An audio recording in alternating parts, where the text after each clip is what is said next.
En el material de hoy, que titulamos Índices de ajustes de la personalidad, la idea es integrar distintos componentes que hacen a un individuo con buen ajuste a la realidad.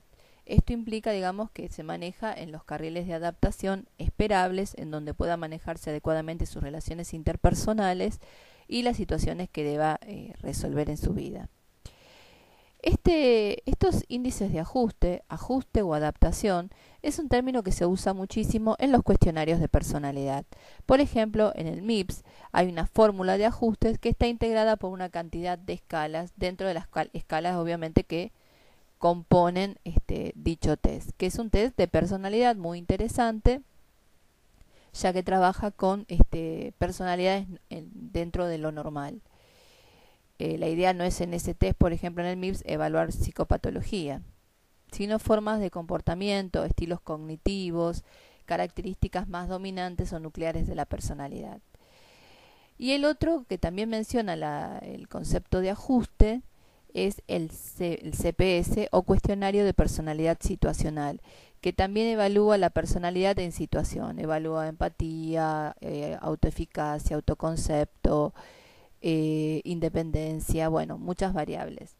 Pero lo que nos parecía interesante es tratar de traspasar un poco esos componentes que se consideran como indicadores de una personalidad ajustada en términos gráficos. Podemos aplicarlo esto en cualquiera de los test proyectivos gráficos. Seleccionamos en el caso del material de hoy el test de Bender. Bien. ¿Cuáles serían los componentes de la personalidad que nos permitirían pensar en que esa persona tiene un buen ajuste, una buena adaptación con respecto al entorno en donde está inserto?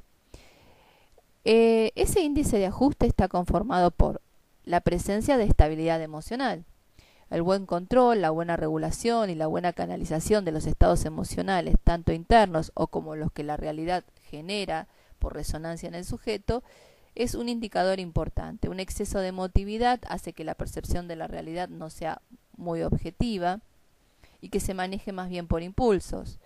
Un bloqueo de lo emocional hace que la persona no tenga empatía, no pueda relacionarse adecuadamente con las personas que le rodean. Por otro lado, la ansiedad. La baja ansiedad parecería es tan negativa a veces como el exceso de ansiedad. Ansiedad natural hay en todas las personas, o sea que siempre algún grado mínimo tiene que haber, dado el estrés y las características de la vida cotidiana.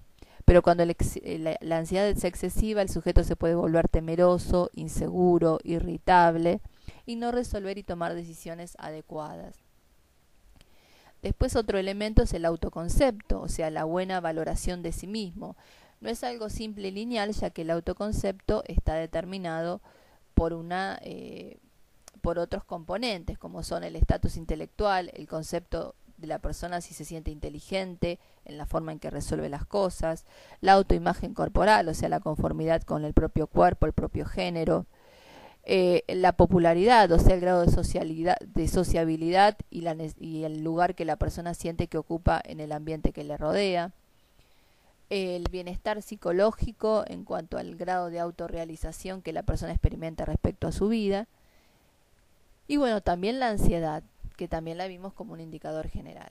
Bueno, cuando abordamos un test, sobre todo en ámbitos de preselección, decimos esto ¿por qué? Porque muchas veces podemos recurrir a técnicas que no movilicen en forma demasiada al sujeto que va a ser evaluado en una evaluación laboral.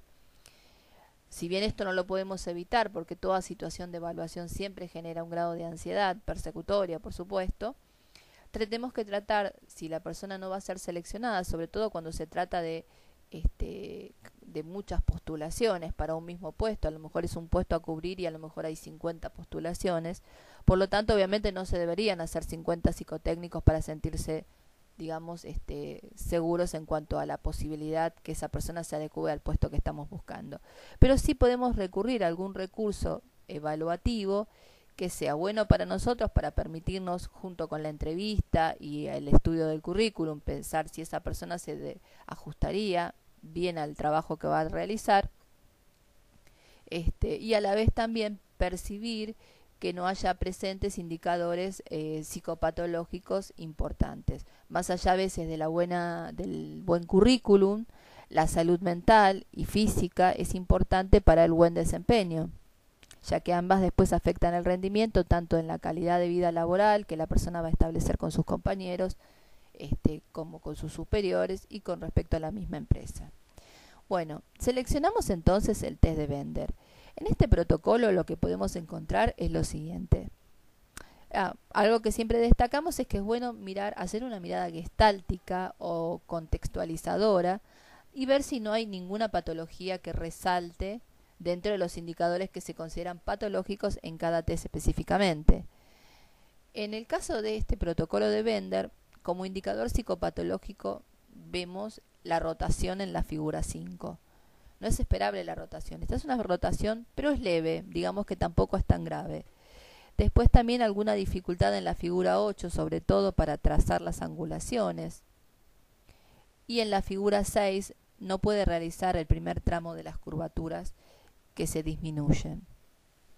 Lo que sí hay es muchos indicadores psicológicos y de personalidad que un poco afectarían cada una de las variables que hemos mencionado como de buen ajuste.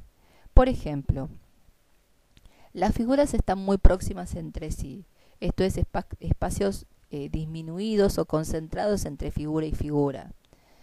La secuencia es rígida, es de izquierda a derecha, no hay modificaciones. Esto nos da cuenta cuando el espacio es insuficiente. Recordemos que el espacio entre figuras nos da cuenta, por un lado, en lo cognitivo, de la toma de distancia y de perspectiva que la persona hace respecto a los objetos del medio. Y en cuanto a lo vincular, el vínculo discriminado o de mucha dependencia que hay entre el sujeto y el ambiente. Al ser el espacio reducido, vemos que no puede ver con claridad y con perspectiva y evaluar con perspectiva las situaciones, sino más bien tiende a tener una mirada subjetiva. La falta de espacio también es una falta de discriminación. Por otro lado, el espacio también es insuficiente en el margen izquierdo. Todas las figuras están muy cercanas. Sabemos que una distancia prudente es entre 1,75 y 2 centímetros del borde. Al ser el espacio insuficiente nos habla de mecanismos más bien de dependencia que de autonomía. Después la falta de angulación en la figura 3, que simbólicamente se asocia al control de los impulsos y la agresividad, también es insuficiente junto con la 2. Esto nos habla de que no hay una buena estabilidad psicológica.